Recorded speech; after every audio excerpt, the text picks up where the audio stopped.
share also. Here we go. Alrighty, got the button to press. Ready? Ready? Yeah. 3, 2, and 1. All right, folks. Hi, this is Darren Ahern. Welcome back to your Frederick Real Estate Update.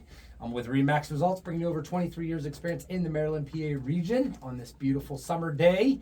And I have with me the man, the myth, the legend from Presidential Bank Mortgage, Mr. Terry Kernan. How we doing? Doing good, thanks. Beautiful, beautiful day, isn't it? We're into the thick of the summer. What are your thoughts on that? A little hot, but So I'm not turn going to to complain. Yeah. After experiencing what felt like 3 months of Tundra. 14-degree weather, this is just fine. Yeah. All is good. I was just looking at the pictures of the winter time, and we had more snow than this last year, of course, than previous years, a little bit in the last 2 or 3 or whatever. And I think my favorite was taking the pictures of, when you get in your vehicle in the car. I had to change out 2 batteries. I mean, it was a disaster this winter with the destruction cold weather does to vehicles and things. That it's rough on them, right? But I was looking at the photograph. I was totally engulfed in the picture about the picture I took of negative 14 degrees. That was the real temperature. It wasn't the wind chill. And I have to, when it's 90 degrees out and humid, you have to look at those and just giggle and say, yeah, we lived through that. That's fun. That's a big difference. That's over 100 degrees difference in temperature. So Yeah, so when I was at Frostburg, Frostburg was notoriously cold. I mean, yeah. It was cold in April. It was cold. It was cold all the time. But I remember the coldest it ever got that I remember with the wind chill was 57 below. Woo! And we thought it would be a good idea to go try to get to the pubs at 57 below. And so we would go from house to house. Even people we didn't know, we'd knock on their door and say, can we come in and thaw out? That's And fun. So, but yeah. Unbelievable, isn't it? Unbelievable. But the good news is we're in the middle of summer. Hope you're enjoying it. Hope you're doing well. Thanks so much for tuning in each and every week to your Frederick Real Estate Update. Go in the WFMD.com drop-down menu. And we're going to have lots of programs to check out, lots of information. So, all right, let's dive right into it. All I'm going to touch on real quick, I don't want to spend a lot, I got a lot of content, so I don't spend a lot of time on inventory, but we keep going up. We're at 689 as of right now. Nothing really catastrophic. Last week was 668, so we're pacing at like 10 or 15, 20 homes a week that we're rising. And last year at this time was at 534. So That's a huge difference. yeah, we're up about 140 houses for sale this year versus last year. And to put that in perspective, it's not quite, I don't think it's quite 20%, but we've been pacing, we've been just kind of going up as an average, a few percent here and there.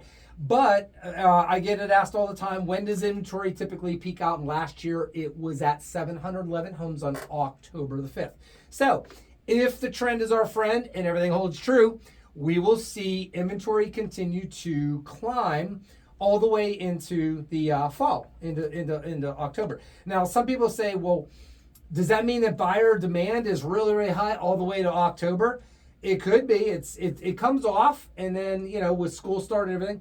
But we typically see a nice little rush of buyers that they want to get in. That's the buyers that want to get in before the holiday, which means, as you know, September and October, we see loan applications, we see showings go up a little bit, and it can be pretty good. I've had some of my best months. It sounds crazy. Some of my best months in real estate have been in September and October, where I've had 10 settlements. And so you just never know. It's all about when someone's going to do something. The other big factor people may ask is, Terry, what are the key elements that could alter the trend? If we get interest rates, if we get rates, R-A-T-E-S, yeah, rates, baby. if we get that down to below 6%, and it's in October or even in August or whenever, I promise you, we will see a massive amount of people jump into the swimming pool. They won't care what the temperature of the water is. It's going to feel good, feel better than now and ever.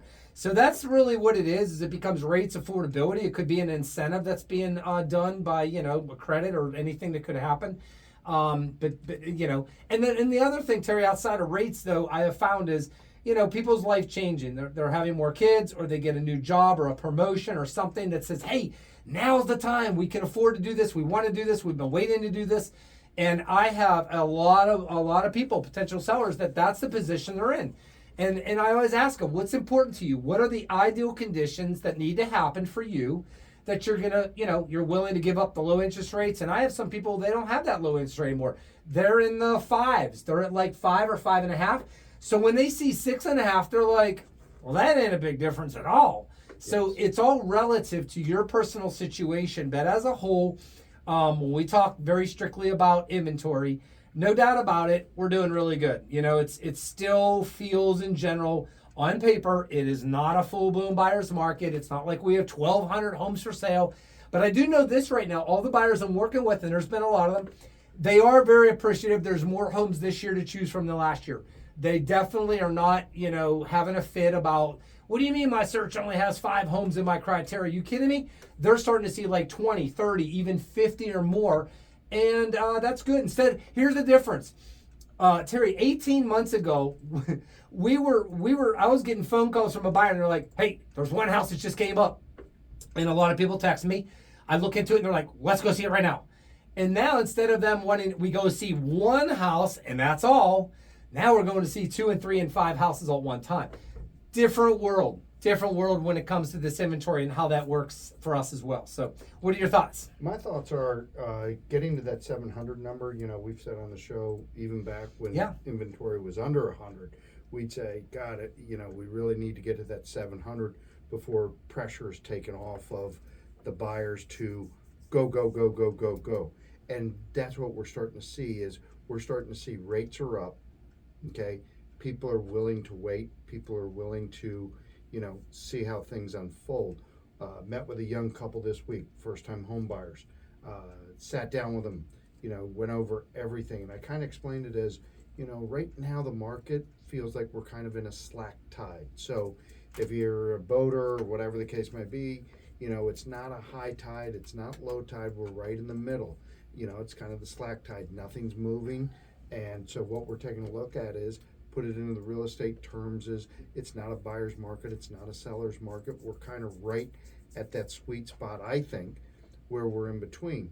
So there is negotiating going on. There is every contract I'm seeing has a home inspection.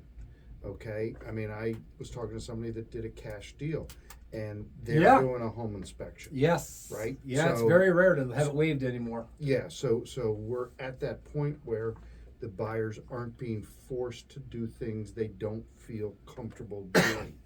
And if they do, they realize that there's other inventory on the market that they can go take a look at. So a seller market, I don't think we're in, but we're not quite in that buyer's market. We're right at that 700. And it's not only here, because the couple I met with was down in Harrisonburg, Virginia. It's kind of everywhere, I think, we're experiencing. Now, there are some markets that are lower, and, we talk about that. But really for this Mid-Atlantic region, I think that is kind of what's going on. And I think that now is a good time because we're going to talk a little bit about rates and stuff. But, yeah, that's kind of what I think is now is a good time to be a buyer. Yeah. That's a big thing. And so, the advice and the conversations and the advice that we're having now with both buyers and sellers is completely different than it was 2 and 3 years ago. 100% different. And so any buyers or sellers that are asking questions or bringing up ideas that relate to like 2, 3, 4 years ago, especially for sellers, it's really interesting. It's really interesting because it's so far in the rearview mirror that I almost feel like, at times I say, wow, I almost forgot about that. That was so long ago. But it comes back to the forefront of an idea. And I'm going to share some of those things a little bit within today and what we're going to be talking about. So, alrighty, we ready to get into mortgage updates and what's happening? We are. Here we go. All right, stability doesn't exist right now. It's all about volatility. I say on the show all the time, we can sell stability. It's very tough to sell volatility. What is happening? Basically, we're looking at huge inflation numbers that came out this past week. Okay, a lot of worry. We saw the market up 600 points in one day, down 900 the next, up 800 the next. That is just volatility, and it all has to deal with the war. And we are waiting to see how this ceasefire that they're talking about is basically going to happen. The inflation numbers that come out. here are just a couple things to throw out to you. One of them is the CPI, Consumer Price Index, 4.2% year over year. We got it under 3. We're looking good, but mostly it's because of the gas. President Trump addressed it last week and basically said, I love inflation, and it's going to drop like a rock when the ceasefire happens. Now, I've talked about, is that transitory inflation? In my mind it is because we are expecting that the inflation problem to go away once the conflict ends. Gas prices, bought gas for under $3 or under 3. Wow. Under $4. Okay. Under $4. Yeah. Where are you getting your gas from, For the T? last week, I've been buying gas under $4. Yeah. That's a huge, Big difference. big difference. So as gas prices come down, this inflation that we're seeing is going to dissipate, and we are basically going to be back into a situation where rates are okay to come down. But this coming week, what is going to happen when Kevin Morse conducts his first meeting where he's the man? Okay. Talked about it on every show. We've talked about it, and basically all the numbers point to them raising rates this Thursday or Wednesday, whenever they come out and make the announcement. Everything is pointing to them raising rates. A lot of this volatility that we're seeing in the market is because they feel that the Fed's going to raise rates. Who's it going to help to raise rates? Absolutely nobody. Nobody. Absolutely nobody. And I believe that he feels that way, and I believe he's going to do everything he can to not raise rates and keep them steady. There is about a 0.0012% chance that they will actually drop rates. It's just would be a disaster if he dropped rates, because it would just show signs that, he's not the one in charge. Yeah, maybe. He's got to take charge. This is his first meeting, coming in as a leader. I've done research on him, but I haven't seen him as a leader, and this will be important to see how he handles his first meeting. He's got to be in charge. He can't be, worried about, Jay Powell on the board still looking over his back. Right. He can't be worried about that. He's got to make a decisive decision. That decision, in my opinion, is he's got to not only hold rates, Darren, but he's got to come out and sell the fact that things are going to get better. Yes. He has to, it's all in the delivery. So many times people don't look at, the market does not look at whether we raise or cut rates. They look at the announcement and how it is delivered, and they go through with a fine-tooth comb over every single word that the chairman of the Federal Reserve says after the meeting. So that is going to show a tremendous amount of what we're going to get over the next several years as Kevin Morse is our new leader, and I'm calling him a leader because he is, of the Federal Reserve. Yep. And so his first meeting, I can't stress it enough, is so very, very, very important. And that's going to happen this week.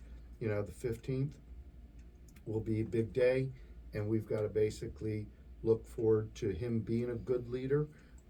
And I think that but it's going to be on how he delivers. It's not going to be what he does, but it's going to be how he addresses everybody.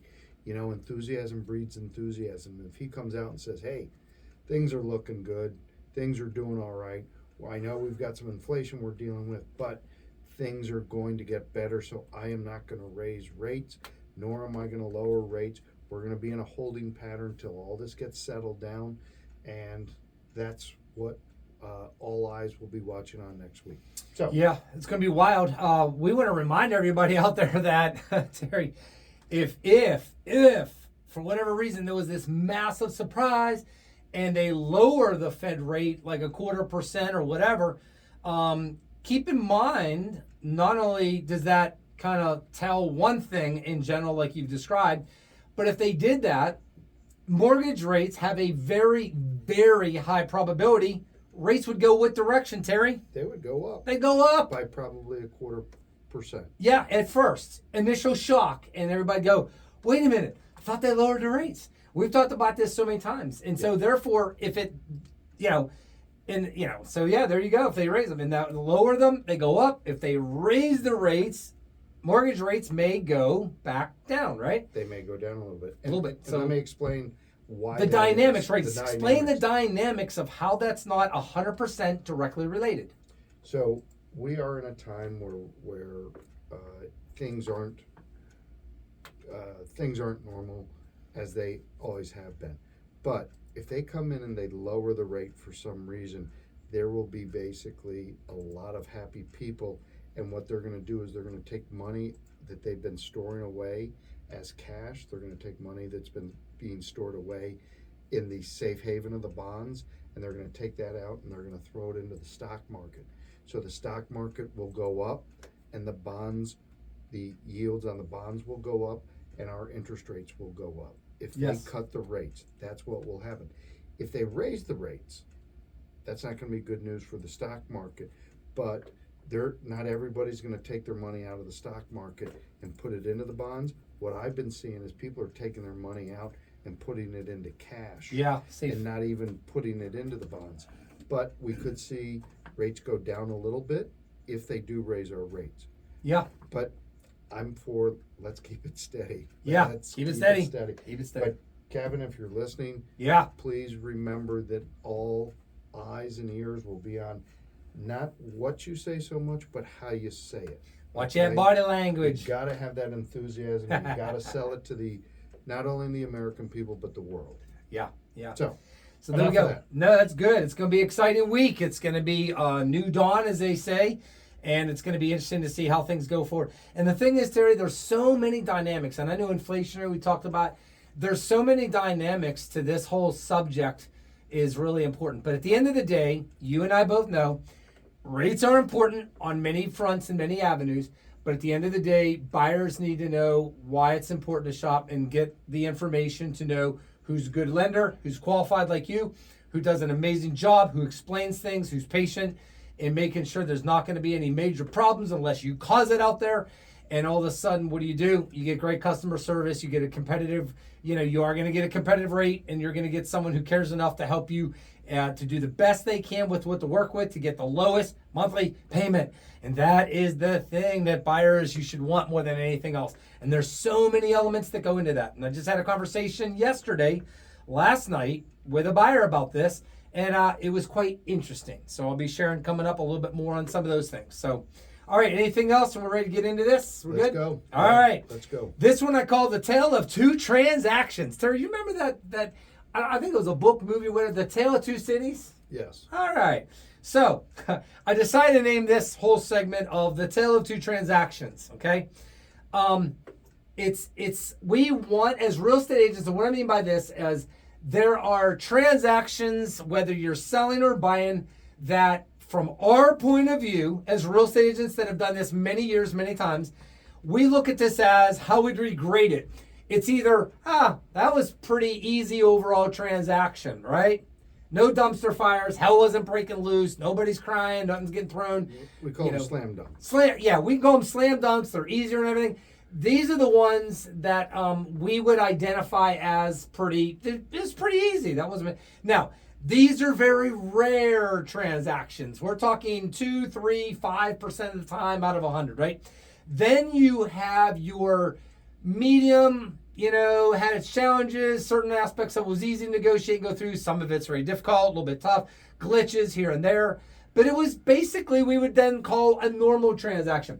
We're not talking about things that are nuts right now about what's normal, because nothing feels normal. And then the tale of the two transactions becomes, this is the transaction from where all hell broke loose, and I said it. It's crazy. It's dumpster fire. It's out of control. It's the kind that causes us to say, oh, no. I am so glad I didn't have this when I started off in real estate. This is not the kind of transaction you want to have when you're brand new to this business. This is absolutely a nightmare. And this is so difficult for various reasons. And this is the one, Terry, to be honest with you, we just say, we want to just get this over.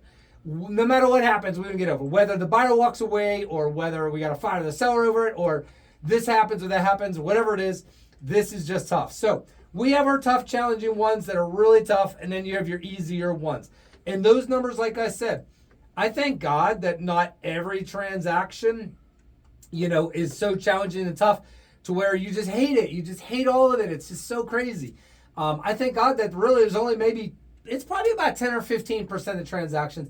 5 I would deem as, well, that was easy. And some of that's coming from my experience and what I know. And most are in the middle, somewhere in between with a mixture of things. So let's talk about this.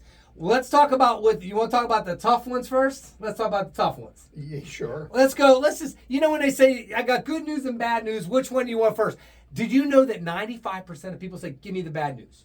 Because they know that if there's good news, that's going to help things settle down and be good, and then we'll forget about the bad stuff. So, as you know, real estate is more complex today than ever before, Terry. There's no doubt. Just like loans. Loans are more complex, more information, more decisions, more people are on it and in it, the transaction, to be able to get it done and to make sure that the risk is low, or all the elements they have to look at, the predictability, the sellability of the loans, and same with the houses.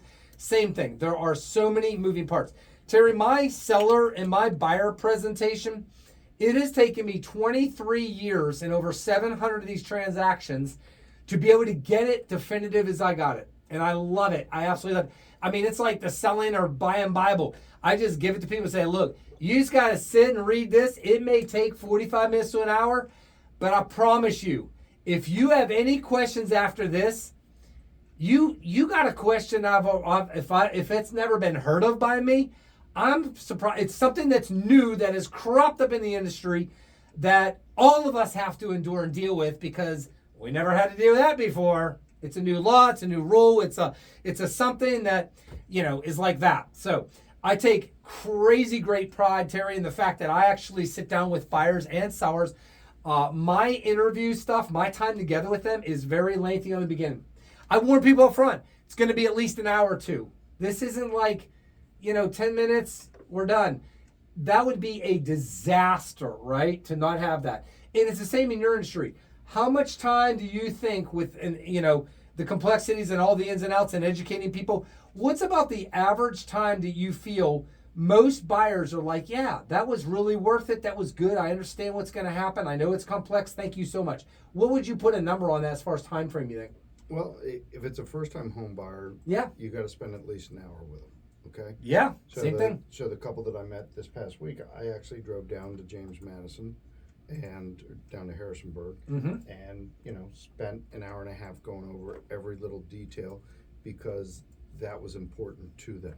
Okay. So if they were buying a house for a second time, probably a face-to-face wouldn't be necessary. If they were buying a house for a third time, I may never even talk to them on the phone. It's just texting back and forth. Wow. So yeah. It all depends on the level of where they are, and it all depends on their personality. Good. There are some people out there that are stable, analytical people that are going to want as much information in as possible. There are other people that are A personalities that already know everything, and you don't have to explain anything to them, because they got a YouTube video. They've done it all. Yeah. So it really comes down to who you're dealing with, who the person is. But first-time homebuyers, I find it so very important to make sure they understand. Number one, understand. Number two, be comfortable. Yeah. Yeah. Because it's huge. And I always say, hey, when I'm out of when I'm out of the picture, I'm not going to be the one making this mortgage payment. Yeah. So, yeah. That's great. And that's why I've said to people, there is no stupid question, right? There's nothing. It's all relevant. It all makes sense, because the last thing we want someone to feel in a consumer is not understanding something full well to where they can make great decisions. And that's why we do what we do. All right. Tough ones. Here it is. I'm going to paint the scenario. Both of these are working with buyers is what I'm going to do first. Okay. All right. Because then I'll get on the sell side eventually here a little bit. We're working with buyers. What would be deemed as a tough one? Here we go. We put in an offer and we have to go back and forth, tons of negotiating, almost insulting the seller. The lower price, almost a low ball, and asking for everything. Closing costs, I want everything. I want you. That would be like on the front end, asking to fix things without even doing a home inspection yet. It's like, whoa, haven't even got to that yet. Time out. That's gonna upset the seller. So these are the kind that the buyers are like, hey, I want this. All these things can be a little bit unrealistic in the beginning. But let's just say for sakes, we finally, somehow, some way, We miraculously get to an agreement where the seller and buyer come to an agreement. Then comes the fun with home inspections, asking for everything. And there are times without a seller doing a pre-home inspection, pre-sale inspection, there's always the bigger idea of surprises, and who likes surprises, right? More than ever. We don't want those ever. So all of a sudden they do these inspections, and all of a sudden it's like, hey, surprise, let's start with the home inspections as far as big stuff. These aren't like maintenance issues. This isn't like, a reverse polarity plug and, a double tap wire and things like that. We're talking like, it's got a foundation issue. It's got a foundation issue. They've had a structural engineer. They got to bring in a structural engineer, and maybe it does or doesn't have, past inspections or warranties or anything done to the wall or anything. But at the end of the day, a little bit of moisture comes into the room, into the basement. And then it failed. And then you've got the water failure. The water failed. It didn't pass. It's been vacant. 9 out of 10 homes that are vacant, the water's going to typically fail because of bacteria and chloroform and all that. But it fails for whatever reason. And then we get even into the fun and the bigger stuff. Oh my goodness. They're going to do a mold test. And the 4-letter word, we don't know unless it goes to a lab, Terry, and let's say it's like failed, mold. And then septic. Oh man, the house is 60 years old. They pumped it out and they had work done to it, let's say 5 years ago even. What could possibly go wrong? And all of a sudden it fails. We go, what? And then all of a sudden we found out, it needs the baffles put in. It needs the D-box redone. It needs a whole entire outlet collapse of a line, a whole entire line to the septic fields. It's terracotta pipe. It's 60 years old. It collapsed. It failed, or it has roots in it from trees growing around it. And all of a sudden, that has to be dug up and done. And on and on and on. Pest, the termite, the pest inspection fails. Terry, does this sound like a nightmare to you? It does. It's crazy. Run This away, is like, run away. It's just more, it's just nuts. Lots of negotiating. But here's the good news. The buyer doesn't run away from the house. They're like, this is our dream house. We want this house. So what do? It gets a little better. It's a nightmare, but we get the price down like, $15,000. You get the max amount of closing costs. Now we utilize that avenue, Terry, because there's maxes on that. We have ongoing negotiations. And here's the big thing. All in all, we're trying to make things a win-win for all buyers and sellers. But at the end of the day, sellers are absolutely going out of their mind, stressed about all this already. Is the buyer going to walk away? They're stressed out. They're going crazy. They've already moved on in this scenario, and it's wild. And then on this other side of the buyer, a lot of stress. What else could be happening? And these are all things that are unbeknownst to the seller, and they didn't even know that happened. So it could always get worse, but here's the end of the day. Everything can get a solution to work through. And I've had these kind of situations, and you have done the loan on the other side of it. Lender required repairs, or this needs done, and that needs done, and more documentation. It just gets crazier. But at the end of the day, it gets done, and sellers and buyers at the end, after all the stress and after the dumpster fire is put out, everybody's happy. So that segment is that one. We're going to talk next, coming up, about the easier ones with fewer and less challenges, almost a perfect transaction. So, hey guys, enjoy your weekend. Happy buying and selling. Terry and I are always here from your Frederick Real Estate Update. You guys take care. Take care. All right. Thank you, guys.